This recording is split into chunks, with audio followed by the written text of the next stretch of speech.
Amigos y amigas de Conexión, encontronazo entre Lenia Batres y Norma Piña.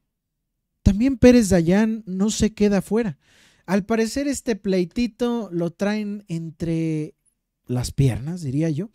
Pues al parecer las elecciones lo han intentado parar todo, y hablo de las elecciones al Poder Judicial. Lo vimos con Pérez Dayán en Nefta Noticias, lo vimos con Norma Piña en Nefta Noticias y Yasmín Esquivel intentando pararlos. Pero ahora veremos, digo, si quieren ver eso, Nefta Noticias, pero aquí vamos a ponerles la versión de Lenia Batres, cómo se da el encontronazo con Norma Piña y Pérez Dayán. Recuerden suscribirse y activar la campanita. Iniciamos. Simplemente me refiero finalmente a esta argumentación del ministro Pérez Dayán, que creo que no sería correcta asumir que mientras las personas juzgadoras tienen un ingreso, las demás personas no lo tienen, porque se refiere a ingresos salariales. Si esos ingresos son o corresponden a diferentes cantidades, no podría ser la normativa electoral la que garantizara que fueran de la misma cantidad. Por lo demás, pues no se puede presumir que sean desempleados. Corresponden, por lo tanto, a una naturaleza que no es parte de la que se encuentra sujeta a discusión en este artículo. Y por otro lado, el propio Instituto Nacional Electoral tiene facultades para imponer topes, como además ya empezó a regular específicamente sobre este tipo de gastos, que justamente garantizarían que incluso en los gastos personales no se justificaran cantidades mayores entre los candidatos, y por lo tanto existe o subsiste su facultad para garantizar la equidad incluso en su movilidad. Gracias. Gracias, ministro Lainez. Gracias, ministra. Perdón, es una duda que me surgió en este momento al estar oyendo los argumentos y lo planteo como una pregunta. Es un hecho notorio que entre los miembros de este tribunal en pleno hay 3 candidatas dentro del proceso que ya está que es vigente en este momento. Y este tipo de disposiciones atañe directamente el financiamiento de esas campañas que, insisto, ya está en proceso. Yo pregunto si no tendría que haber un impedimento para resolver, para evitar que se vote por una disposición que directamente beneficie a quienes son candidatos. Gracias. Es una pregunta. Gracias, ministro Lainez. Ministro Batres. Yo justamente tuve la misma duda, incluso pensé si era procedente declararme o plantearle a este pleno que votara tal posibilidad. Sin embargo, he revisado los precedentes sobre este tipo de posibles impedimentos y creo que es muy consistente el criterio de esta Corte, que tratándose de normas generales no procede el impedimento. Por eso es que justamente estaría o me atreví incluso a opinar en este sentido, que por lo demás la resolución que aquí se tomara no sería beneficiosa para una u otra persona, sino tendría exactamente el mismo impacto en todas las personas participantes en el proceso. Gracias. Está ministra. Gracias. Ortiz. También yo tuve la duda en cuanto a si su servidora estaba impedida o no, y haciendo una revisión de los criterios de este tribunal pleno en materia de acciones de inconstitucionalidad, porque esta es una acción de inconstitucionalidad, observé que solamente en situaciones, ese ha sido el criterio, en situaciones excepcionales las y los ministros se pueden abstener de conocer de alguna acción de inconstitucionalidad o controversia constitucional. ello siempre y cuando sea el propio ministro o ministra quien exponga las razones por las que considera que no debería participar en la discusión y resolución del asunto, y conforme a dichas razones el resto de los integrantes de la Suprema Corte son quienes evaluarán si el impedimento es fundado o no, tal como se resolvió por este Tribunal Pleno en el impedimento 20-2023 planteado por la Consejería Jurídica del Ejecutivo Federal para que el ministro Javier Lainez Potisek se abstuviera de conocer la acción de inconstitucionalidad 214-2023 o los impedimentos 1-2023 y 2-2023 relacionados con la participación de la ministra Ana Margarita Ríos Farjat en las controversias constitucionales 258-2022 y 253-2022, respectivamente. La naturaleza de este tipo de medios de control parte de un análisis abstracto de una norma sin que haya partes dentro del proceso.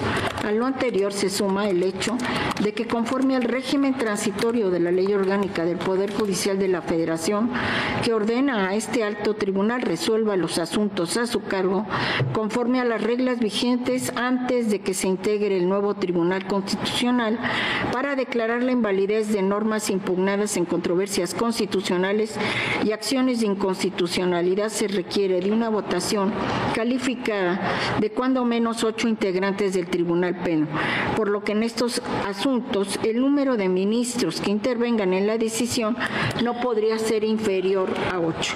Así, la participación de cada una de las personas que integramos este Tribunal Pleno es crucial para la determinación de la constitucionalidad de una norma, de manera que limitar la participación de uno o una de nosotras podría ser definitorio. En este orden de ideas y después de una cuidadosa reflexión, estimo que no me encuentro en una posición que comprometa mi imparcialidad, que yo votara en esta acción de inconstitucionalidad y que me impida conocer de esta acción. De ahí que las ministras y ministros, esa es la reflexión final, debemos atender, al menos lo considera su servidora, al mandato constitucional de emitir nuestro voto para determinar la constitucionalidad de las normas sometidas a nuestra consideración. Es cuanto, ministro presidente. Ministro Pérez Dayán. Gracias, señora ministra presidenta. Desde que no estoy en una contienda no había reparado yo sobre la profundidad de lo que nos hizo reflexionar el señor ministro Lainez Potisek. Ello básicamente porque las normas que aquí están cuestionadas tienen que ver con todos aquellos quienes, en ejercicio de su propio derecho y por así determinarlo la Constitución, han considerado conveniente ir a una elección. Y efectivamente todas y cada una de estas disposiciones regirán en lo sucesivo. Yo coincido con lo que han dicho las señoras ministras para no estar en el impedimento, pero me genera también una reflexión profunda. Desde luego, tratándose de acciones y controversias, un principio de necesidad supone que solo excepcionalmente pudiera declararse impedido a alguno de los integrantes de este tribunal, considerando el número de votos que se requieren para decidir ello.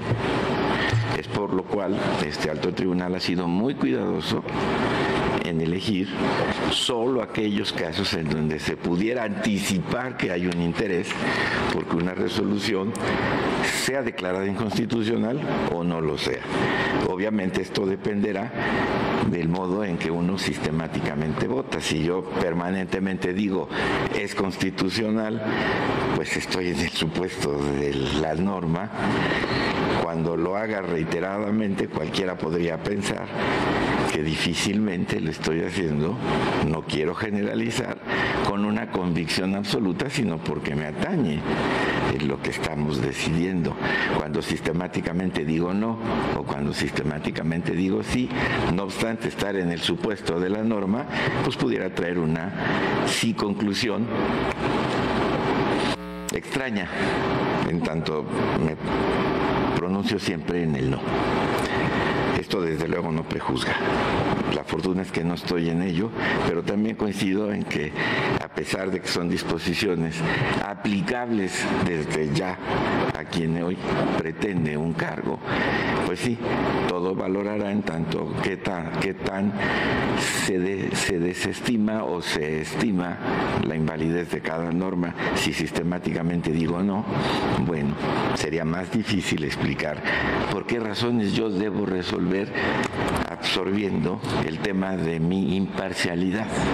Esa es una de las reflexiones, pero la única que quiero yo expresar es que esto demuestra por qué cuando se cuestiona públicamente si un juez de distrito concede una suspensión y se le dice evidentemente falta la ética porque se está protegiendo a sí mismo, nos muestra cómo los jueces podemos ser en este sentido lo suficientemente maduros e imparciales para saber que algo que estoy juzgando es inconstitucional, a pesar de que a mí también me pueda beneficiar, o lo es en el lado contrario, inconstitucional, o es constitucional, perdón, a pesar de que a mí me perjudique.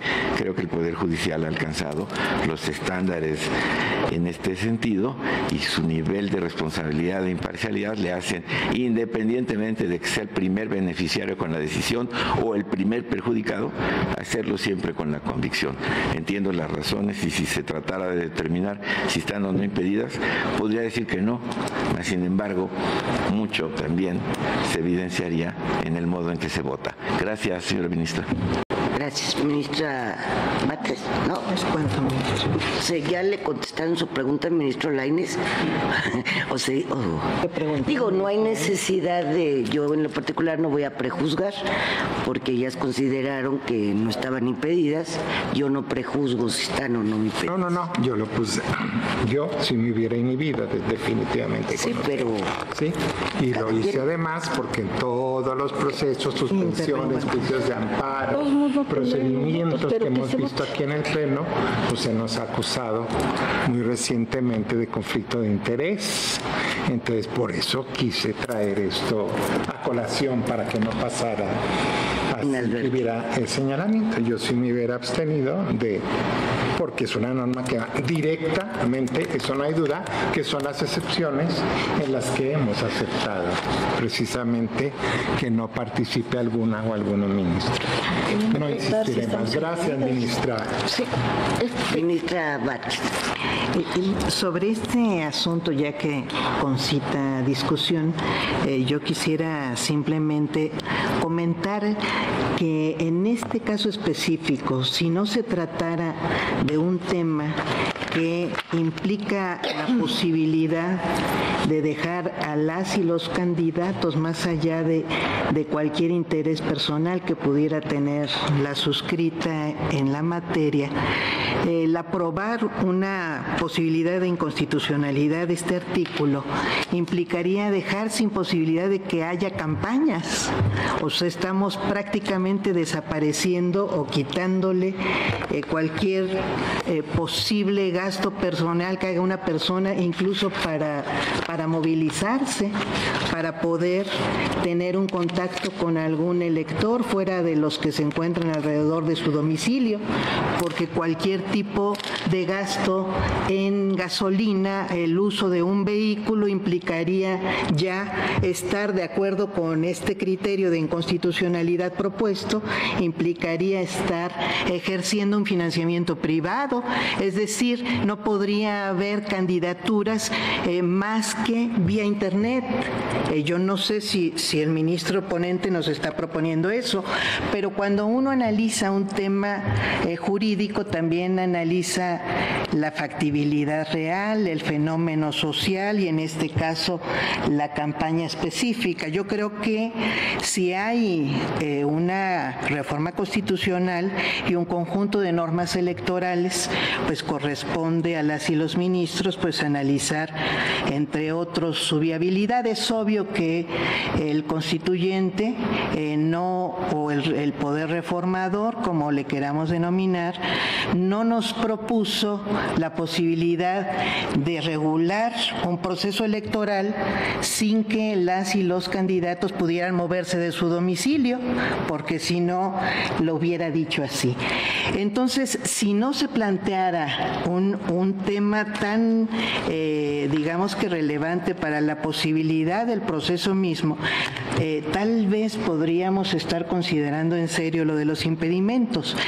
Sin embargo, como ha sido una constante, no solo en este pleno, sino en el Poder Judicial, el tratar de obstruir el proceso, como podría incluso interpretarse en una declaración de inconstitucionalidad de esta norma, yo creo que no podríamos estar renunciando a opinar sobre esto, porque no opinamos sobre nosotros, opinamos en realidad sobre la posibilidad de que haya candidatos que puedan hacer una campaña absolutamente mínima que implica movilizarse personalmente.